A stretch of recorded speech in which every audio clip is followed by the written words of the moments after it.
Hey, Shardheads.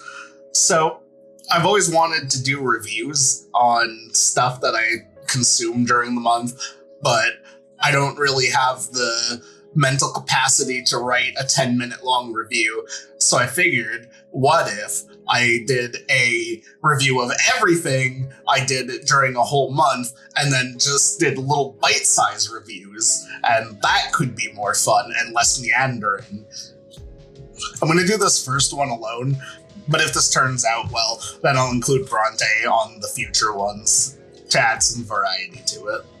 Also, two things to note is that I won't be spoiling anything, and this isn't necessarily what's released in a given month, mainly because half of what I consume and or watch is usually me trying to catch up on things, and especially watching older stuff from a really long time ago. Also, I keep saying consume, but it's just because I don't want to say watch, read, and played constantly. Anyway, fuck it, let's just jump right into it. Spider-Man Into the Spider-Verse is my favorite comic book movie of all time.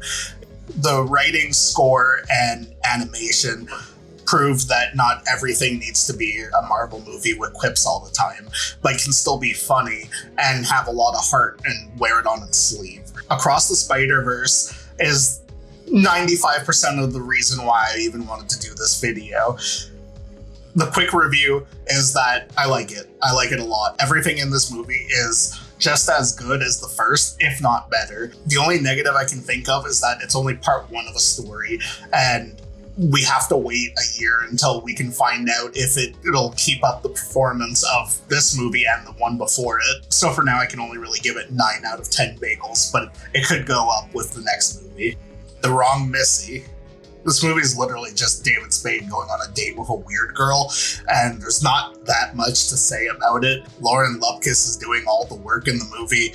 David Spade is basically just there, and most of the movie is honestly just so bad that it's funny, but not even that funny. The funniest part is where Rob Schneider shows up and is given a name that made me assume that he was going to be a racist caricature of a Mexican, but turned out to just be him not really acting at all. But I don't think that was intentional. I give this one 2 Rob Schneiders out of 5. How I Met Your Father. All right, here's my lukewarm defense of How I Met Your Father. It's not as good as How I Met Your Mother, but it is a comfortable show. Season 2 is really starting to find its footing with the jokes, and some of the characters are super endearing. I wouldn't say you should binge this show, but it is fun to watch at dinner time with Bronte every Tuesday when it airs. I give it 3 hot dogs out of 5. Succession. Succession is a very funny show, but also deeply depressing. Its depictions of quiet wealth are both enraging and weirdly interesting at the same time. The show is the personification of wealth can't buy happiness. The show is over now, but I haven't finished it because despite me telling Bronte that she should watch it for years, she happened to walk into the room during a massive episode and realized she liked it and wanted to watch it from the beginning. So we've been rewatching it. I don't really want to give it a full review until I see if it sticks the landing. But for now, I give it 4 fuck-offs out of 5. Fuck off. Never Have I Ever. Never Have I Ever is not going to be for everyone. It's a teen drama about a girl in high school who, before the series starts, goes for a deeply traumatic event. It's a cute show with a flawed main character who learns and grows as the show goes on, as you would in high school. It's funnier than it has any right to be, and has some pretty interesting depictions of Indian culture. I give it 4 coyotes out of 5. Murderville on Netflix.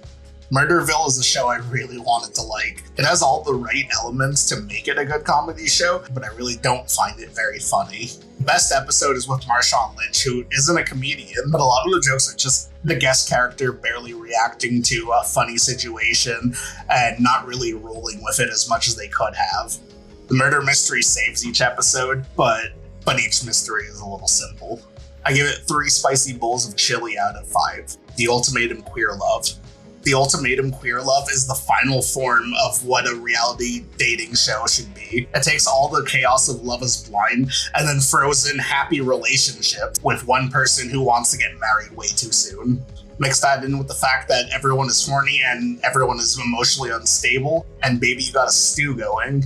Like the other season, this show would have benefited from an on-site therapist and a lot of therapy. You have everything from an Australian person who immediately wants to run away at the slightest sign of any sort of difficulty, to two different women being gaslit. One actually being gaslit during the reunion and then gets so traumatized that they have to leave in the middle of it. This season was pure chaos and it was fucking beautiful. If you like reality TV, this is must watch.